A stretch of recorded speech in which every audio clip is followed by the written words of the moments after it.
Wow, exciting. So here we are, first episode of Self-Made. Hi Mike, how's it going? Hey Joe, great to be here. Mike, the podcast is about people that have made their own destinies in life. I think it's kind of the podcast I would have liked to have seen when I was growing up. And one of the stories that I think really inspires me is yours. And I have to say, you as a person just inspires me greatly as well. So I'd love to talk about your story and how you've achieved all the things that you've achieved. It's a beautiful thing, really, because I feel that, we both come from these working class environments, council estates, social housing for the Americans on the channel that doesn't get the conversation it needs to have, right? Because we were told we had to follow a path, and wherever that path led us generally was a building site or a factory or office work. And we're of the same generation, and it's good to see that now with this new generation coming through, the narrative is changing. So everything anyone can do to help the younger generation that is still trapped in what we call the echo chamber. You bring up the point of how it is today. Obviously, everything's so much more accessible. I wonder, when you think back to your childhood, how many of your friends would you say are still around there? Or do you see a big majority of them have kind of broken out like you? In all honesty, all of them, really. Especially where I come from, it was a social housing experiment, actually. It was the largest one of its time.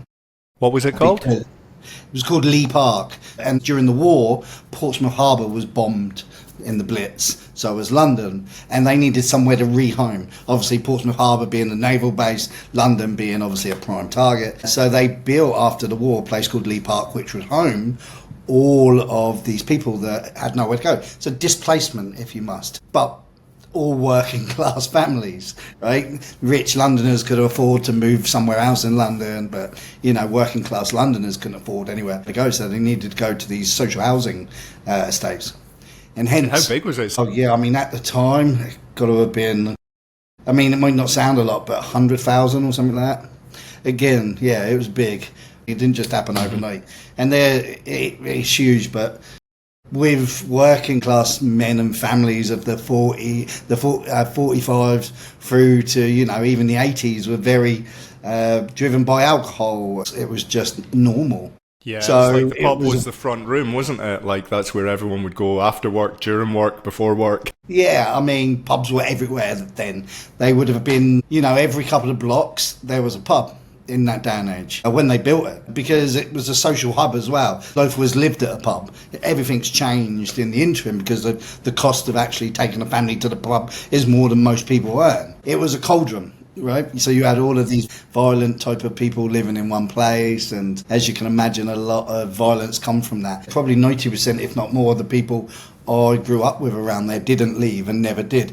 So they still all live in that area.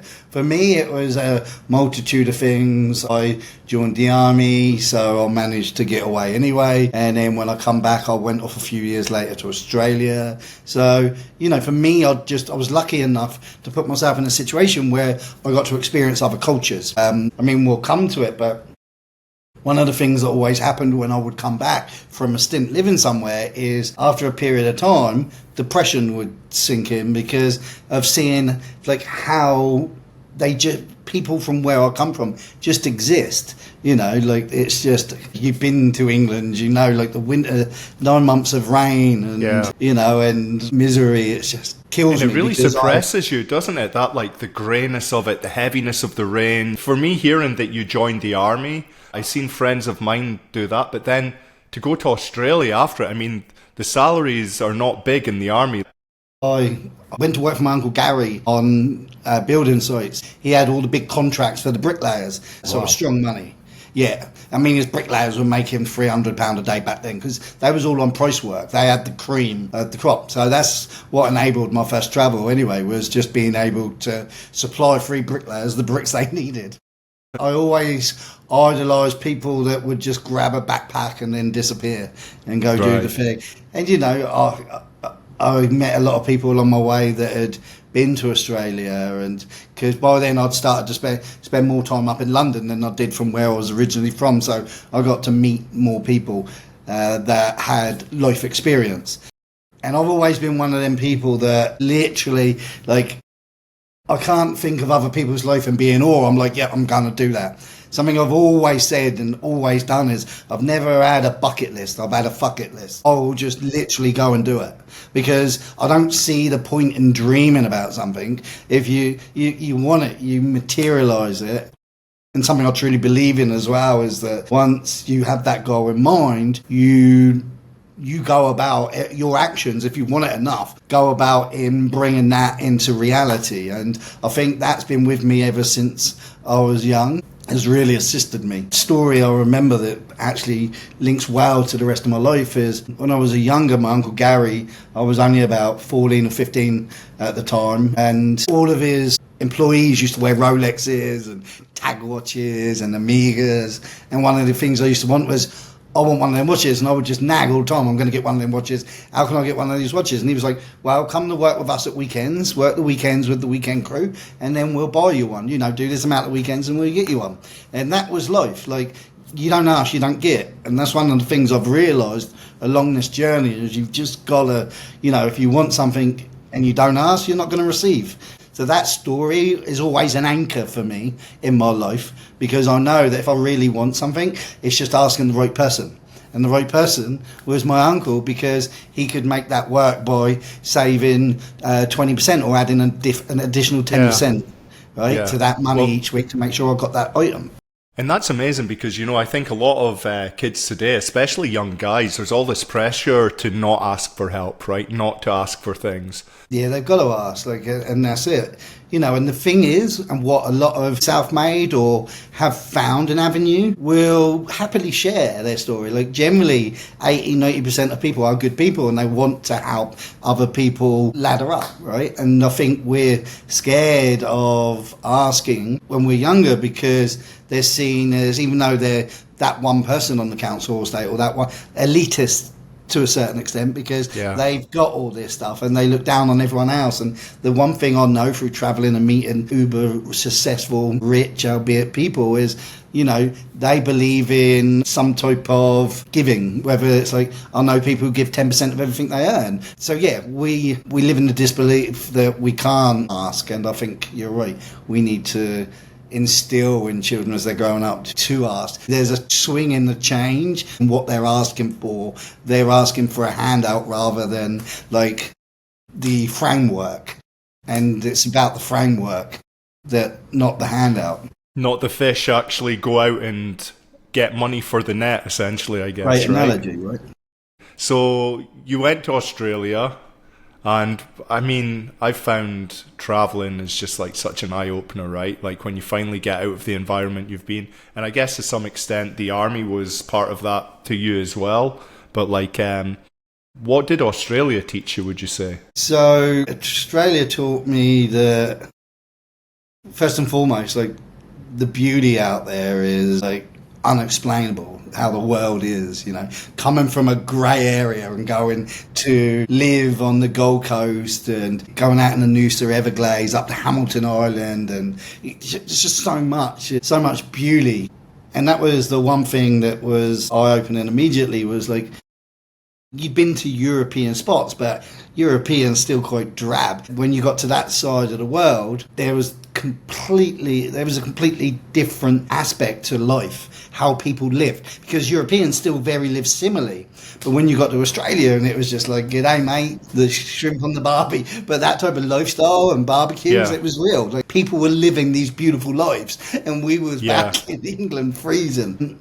And I guess you're a foreigner there, right? And you have that immigrant mentality. I'm here, I have to survive here. This is the only way that I'm going to get by. You get noticed because you're lovable English guy, you're not the typical Aussie, so it opens a lot of doors, and at the same time, I guess it piques your need to succeed, and you have all this beauty inspiring you around. So it seems like it was a mesh of all these things just brewing inside of you. Yeah, I mean, one thing is... Am I overselling that? No, I think it's the energy, right? Like, I had a lot of energy in my 20s, and that was great because, you know, everyone always said I could sell sand to an Arab and snow to an Eskimo, just because I would just create them conversations and talk with people, and, you know, and that transpires when you go to another country. And it really does help, right? Because if you're an extrovert, then you're going to create a lot of friends along the way, right? And whether they're just passing friends or long-term friends, it doesn't matter. It does. And, you know, it's sad to say this, but the truth is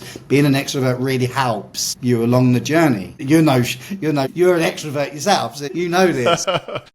But, you know, that's not to say that introverts don't have their value add, because a lot of the top devs I know are very introverted and don't talk themselves. You know, it's just a way of finding a route for you.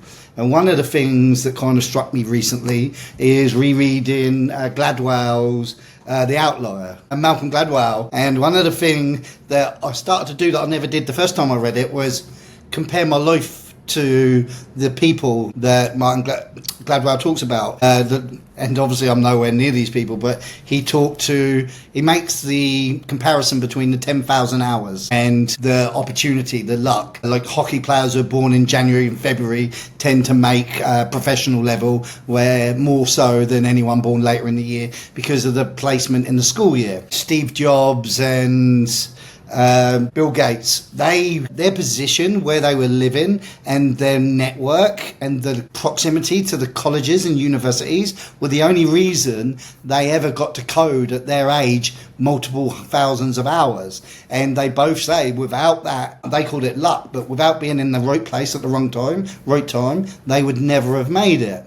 And I always look at luck, and we probably all do because we work hard, is that, you know, there's no luck in life. But kind of reading and understanding the history of these people, it's making me rethink that dynamic, that there is just that little bit of luck sometimes, right?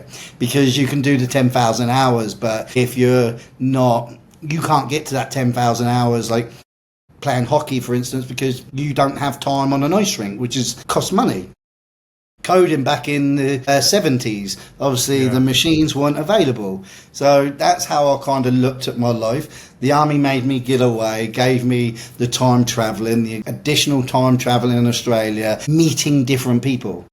And that's the key, because when you're in an echo chamber like the estates we're brought up on, you're not meeting new people. You might meet people on a building site or on a rig. It's generally they're not going to open your horizons, right? I think you're right. It's like you put yourself out there, right? You visualize it, which gives you the confidence to do it, and you essentially go out and create your own luck. Yeah, a numbers game. It don't matter. Everything is math. Whether it's coding or whether it's asking a girl out, it's just numbers. Everything. It's like who was the guy that talks about the amount of phone calls you make is a direct correlation to the amount of money you will have in your bank account. Right, that's so true, yeah. Network is your net worth, right? The bigger you build your network, the bigger your net worth, because the opportunities that come in your path. And when we break it down, as we get into, we're in our 40s, it's easier to understand this, because, you know, the idiom that if I knew then what I know now.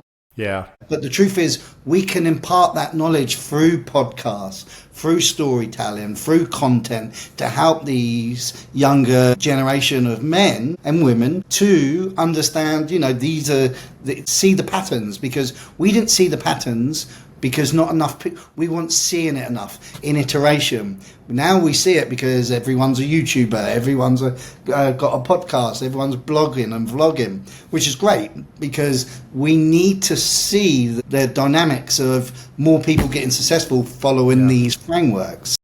Yeah, if you were to speak to yourself back then in this day, like there's a guy just now on an estate, right, listening to this, where you grew up, what would you tell him? Well, first and foremost thing was always be learning, like become addicted to learning, but not just reading, you know, because I wasted a lot of years reading the classics.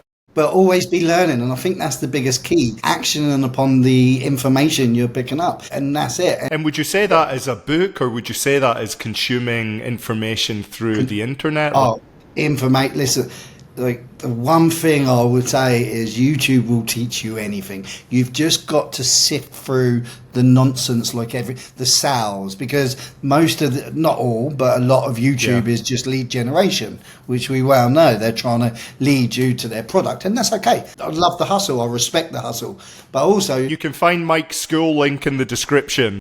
don't use Circle SO. But that's the other thing, like the knowledge we have about different softwares. Like I could talk, how I'm talking to you, I couldn't talk to 90% of the people I grew up with because they perpetuated the lifestyle of their parents, and I see that happening with their children. Their children become plumbers, their children become roofers. And recently I run a couple of posts trying to reach out to the parents I know to say, look, I will train your kid and pay him to come and learn AI, to learn APIs. He will have a different life by the time he's 18 than you ever dreamed of. But they're not interested. That was so inspirational, I have to say. What is the post that you wrote? Do you have like a kid that is into computers and always indoors and programming? I don't remember the words. But you were basically offering a free internship to like distill all your knowledge into this person with pay. Yeah. To come and work with you and just learn how to do it all. I mean, that's amazing. Yeah, because this generation, especially, let's call it the 14 to 24, they grew up with technology. We didn't. I didn't have a phone until I was over 20. It just wasn't a normal thing.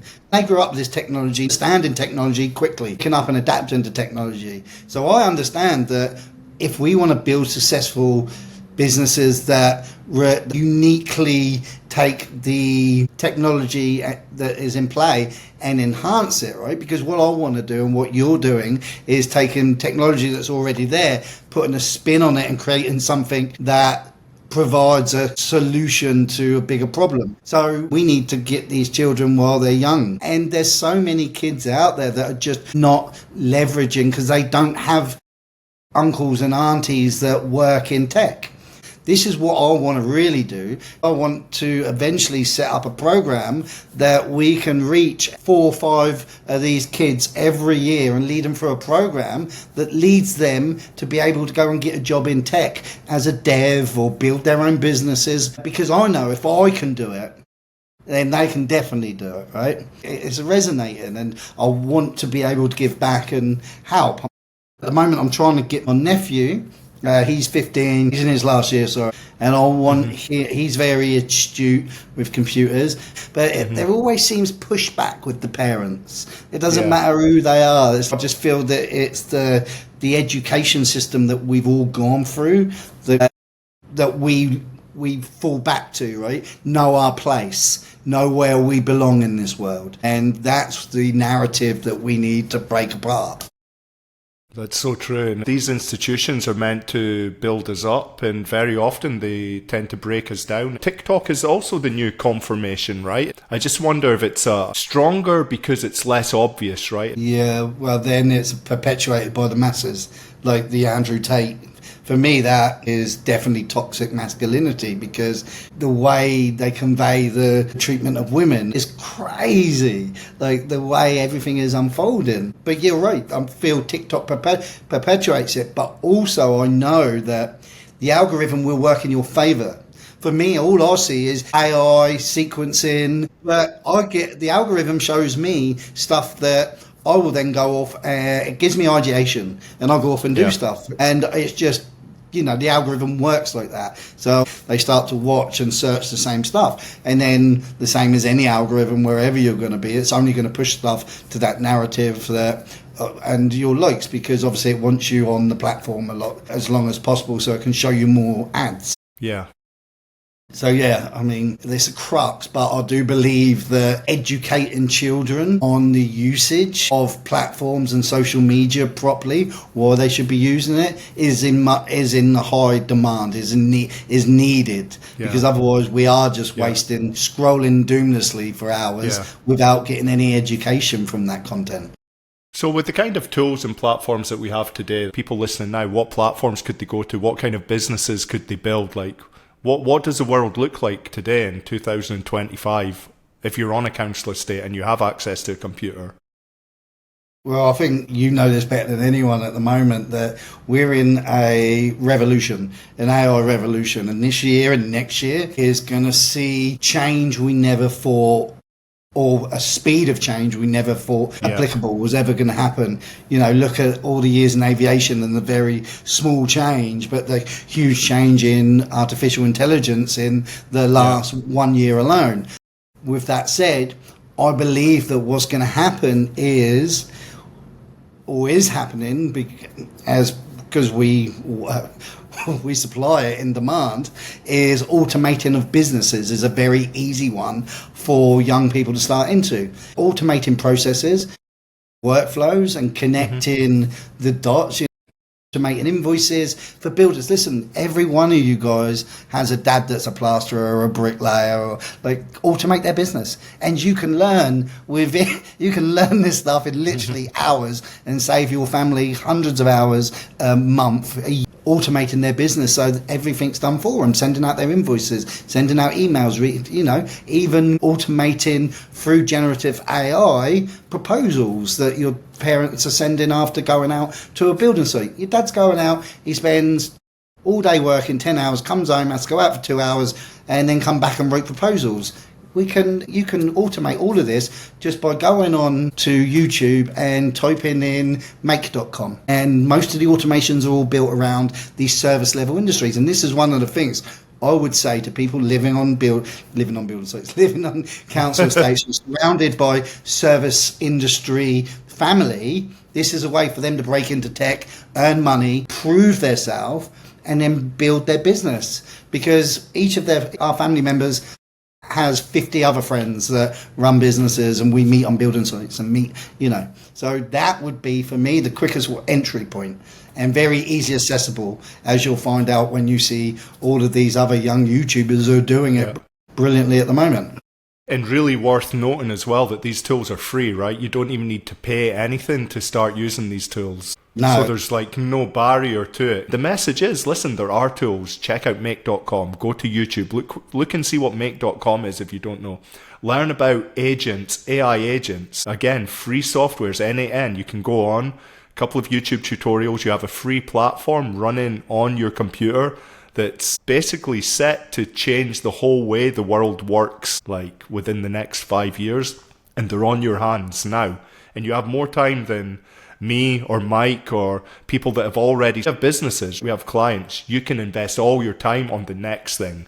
And that's a super exciting opportunity for people. And if me and Joe can do it, you certainly can. 100%, yeah. I think a lot of it's like embarrassment of success as well, I think, like you said, stay in your lane, don't be too cocky, like being modest, it's not going to get you the tag watch, right, Mike?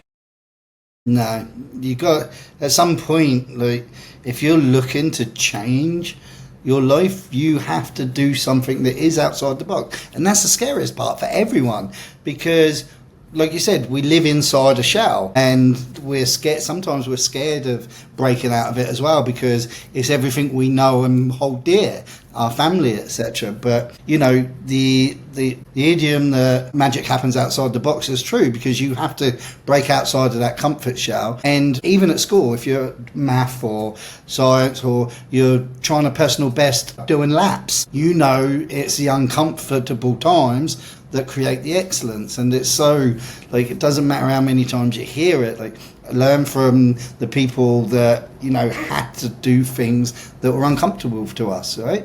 Learning how to understand code. I don't write code, but I understand code. Like, this is type of stuff that people would laugh at me for growing up, because I come from a family of builders.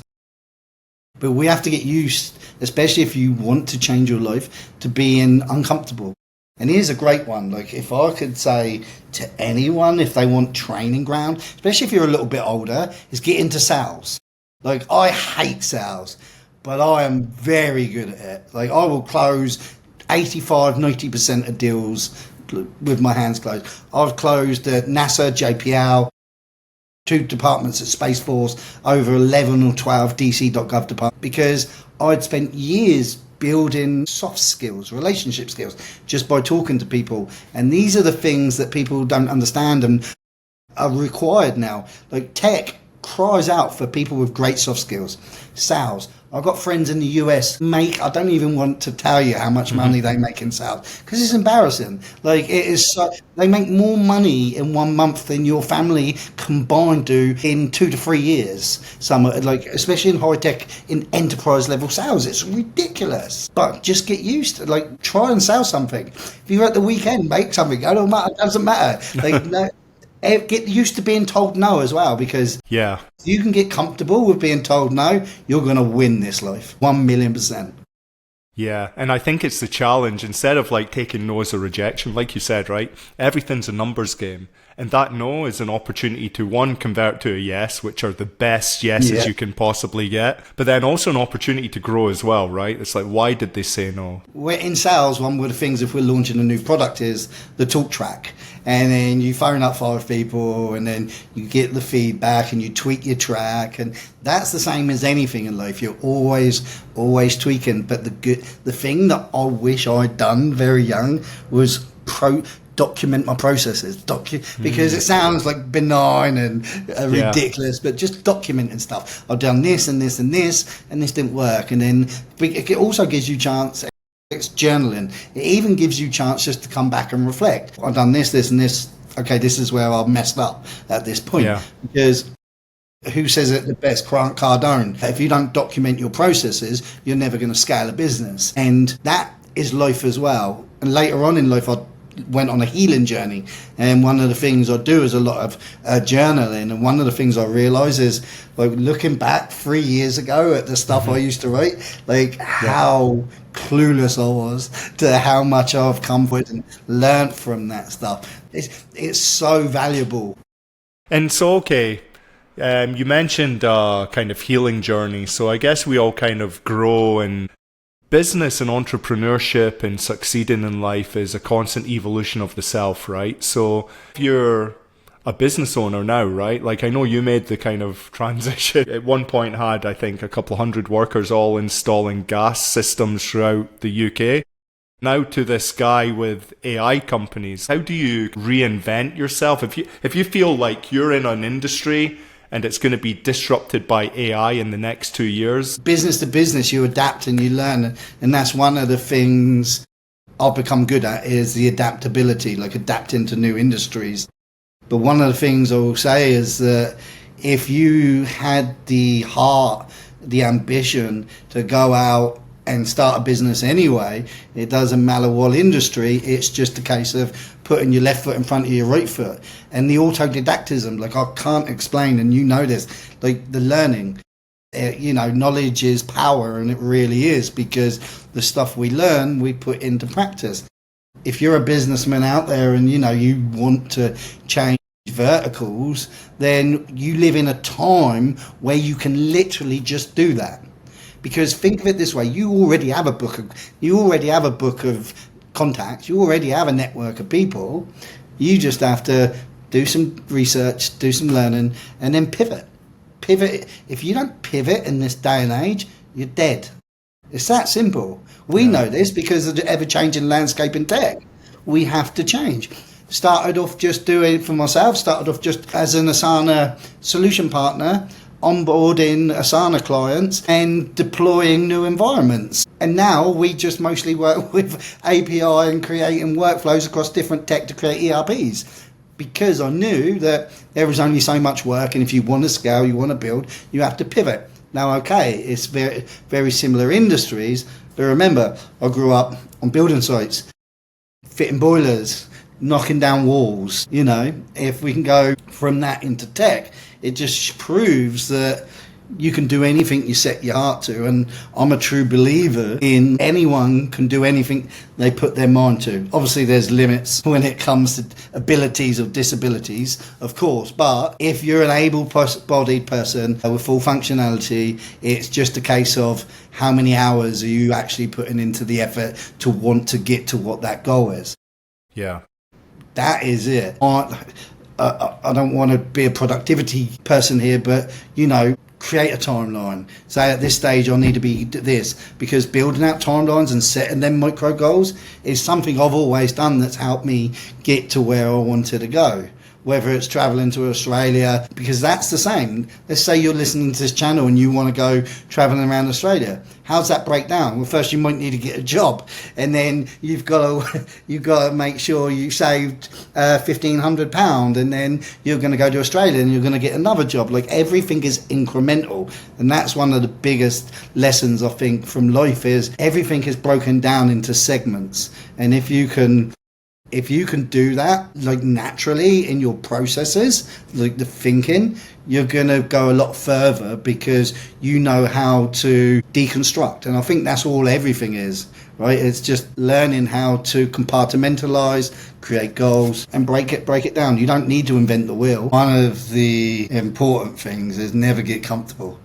Because the comfort is when things can start to fall down around you, right? Or you get comfortable and you put on weight, or it goes hand in hand, and it's always moving to the next point. And I don't want to put like a sad spin on it. Like, there is something called the 7 Peaks syndrome, where these climbers climb the 7 peaks and then they end up doing something to themselves, right? Because, they've accomplished everything in life and they've got to it, and when they've accomplished it, they're like, what's next? And that's human. That's the human condition, unfortunately. We're always striving for the next thing, and it's making sure that you do have that next thing. You build a business, you sell it, you start something else, or you get into NGOs and charities. Like, there's always got to be a next step, because that's what keeps you moving and keeps you going forward. And the 7 Peaks syndrome kind of sums up the human condition for me, because I understand that from people, because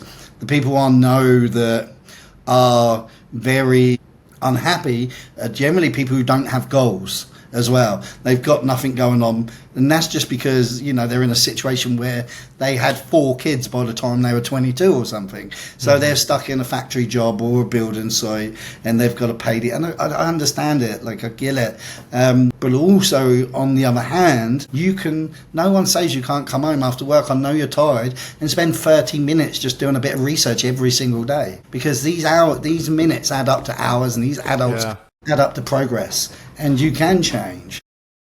Yeah, don't watch Love Island. Put on YouTube, right? Learn something. Like you said, always be learning. I know it's easy to come home and put on the TV and, now see, this is how old I am. I don't even know if that's Home and away. And I get it. Like, you just want to de-stress. You just, it's been a busy day. But, the only way we are changing our lives is effort equals reward. And that's the same as overtime. Like, you are working overtime to buy a jet ski. Like, I see this type of perpetuation constantly. Do you need a jet ski, or do you want to change the life for your kids? Take them to live in Latin America or a country where you're treated better, or do you want to continue the perpetuation of paying into a system that disregards you and just uses you as a cash cow? Because that's, in my opinion, and not to go into politics, if you're a UK citizen, you're just a cash cow. That's all you are to the government. You're just paying into their system. And I know this is a hot topic, especially in the UK at the moment. How do you change that narrative? How do you change that story? This is it, these steps. Learn something, because everyone can do it. Like, everyone. Wow, Mike, that's amazing. That's some really great advice for people. Really wherever you are in life, just with a bit of imagination, bit of motivation, belief in yourself, the tools really exist to just go out and create your own destiny, and that's exciting, and I think that's freeing as well. It's believe in yourself. Doesn't matter what you look. You don't have to be a model. You don't have to look good in front of a camera. You can still just do. And that's the good thing about this day and age. You know, I've got friends that are creating faceless YouTube content, and you know, like anyone, we can do anything. It's just a case of having the guts. Just do. Don't procrastinate. Amazing, Mike. So on that note, just do it. Go out there. Leave your comments, subscribe, let us know what you found helpful, and let us know about your success. Again, really inspiring chat, Mike. I love it. I appreciate you. Thank you.